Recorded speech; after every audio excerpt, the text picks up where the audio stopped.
आप देख रहे हैं बीडीसी न्यूज, जो है शहर, समाज और राजनीति से जुड़ी खबरों का आईना।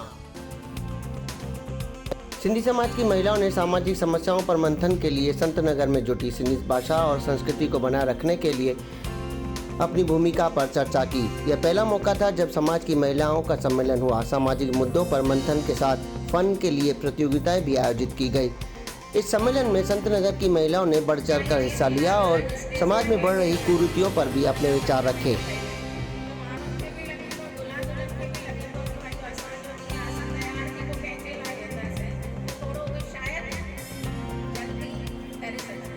किरण वाधवानी जी को बहुत बहुत दिल की गहराई से बधाई देता हूँ, तो इन्होंने एक सुंदर आयोजन किया, एक इतिहास रच दिया है।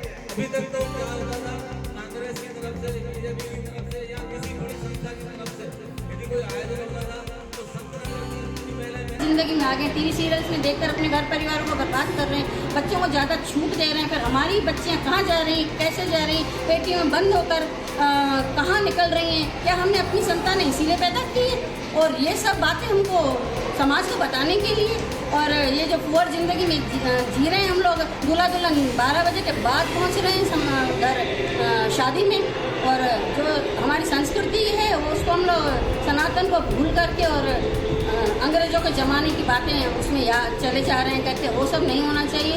और आज हमने सम्मेलन इसीलिए रखा कि उन सब बातों को यहाँ पर डिस्कस किया जाए और हम सब बहनों को बताएं कि ये जो राह पे हम चल रहे हैं वो गलत है। बच्चों को हम लोग संस्कार सिंधी बिल्कुल नहीं बोल पा रहे हैं, आ रही है? हाँ, सिंधी बोल नहीं पा रहे हैं, इसलिए बच्चे लोग आगे की जनरेशन जो हमारी है ना वो सिंधी नहीं सीख पा रही है। तो हमको अपने घर में जितना हो सके बच्चों को सिंधी बोलें और सिंधी सिखाएं, क्योंकि यदि ये लुप्त हो गई तो सिंधी समाज और जो हमारा सिंधी जो पूरा वो है कल्चर खत्म होता जाएगा। जो अपने महिलाओं की इस सम्मेलन का जो मेन उद्देश्य है वो है छोटे बच्चे, बड़े बच्चे, जवान आजकल के बच्चे जो हैं, पहला है छोटे बच्चों को संस्कार कैसे दिए जाए, दूसरा जो टीनेजर्स हैं उनकी कैसी परवरिश की जाए, तीसरा है लेट मैरिजेस, जो डिले हो रहा है मैरिजेस में, उसके लिए क्या सुझाव, क्या सजेशन दिया जाए उसके ऊपर। मैं लेट मैरिजेस के लिए एक सुझाव देना चाहूँगी कि आजकल की लड़कियाँ 35 साल में, 30 साल में शादियाँ कर रही हैं, तो हम समाज को एक कदम उठाना, वो चाह रही है कि हम करियर बनाएं, मम्मी हम करियर बनाएं, तो उस कारण से नेचुरल है करियर बनाएंगे तो डिले होगी मैरिज। पर एक ऑप्शन हम रखा है, उनको समझाएं कि शादी के बाद भी आप सही एज में शादी कर लें, शादी के बाद भी आप करियर बना सकते हैं। तो जो इन लॉज हैं उन्हें सपोर्ट करें ताकि वो अपना करियर भी बना सके, घर भी बन जाए और बच्चे भी टाइम से हो सके। मेरा यही सुझाव है कि इन लॉज लड़के वाले प्लीज़ उनको सपोर्ट करिए और लड़कियों को भी संस्कार दिए जाएं कि इन लॉज के साथ कोऑपरेट करें। Thank you. गांधीनगर के लक्ष्मी देवी विक्रमल साहब एजुकेशन सोसाइटी द्वारा शिक्षक शिक्षिकाओं के लिए शिक्षक उन्मुखी कार्यक्रम का आयोजन किया गया।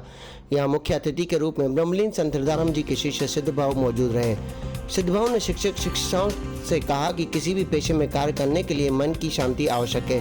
विवेक विरुद्ध कार्य करने से मन अशांत होता है। शिक्षक कार्य के लिए सचेत रहना अति आवश्यक है। शिक्षक कर्तव्य केवल पाठ्यक्रम पूरा करना ही नहीं बल्कि छात्रों को व्यवहार कुशल बनाना भी है, ताकि वह अहंकारी न बने, क्योंकि अहंकारी व्यक्ति निर्बलों का शोषण करता है और गलत कार्य का परिणाम भी कभी सुखदायी नहीं होता है। इस अवसर पर संस्था के प्रमुख रमेश सिंगुरानी, योगेश सिंगुरानी, नीलेश सिंगुरानी और शिक्षक शिक्षिकाएं मौजूद रहे। आप देख रहे हैं बीडीसी न्यूज, जो है शहर, समाज और राजनीति से जुड़ी खबरों का आईना।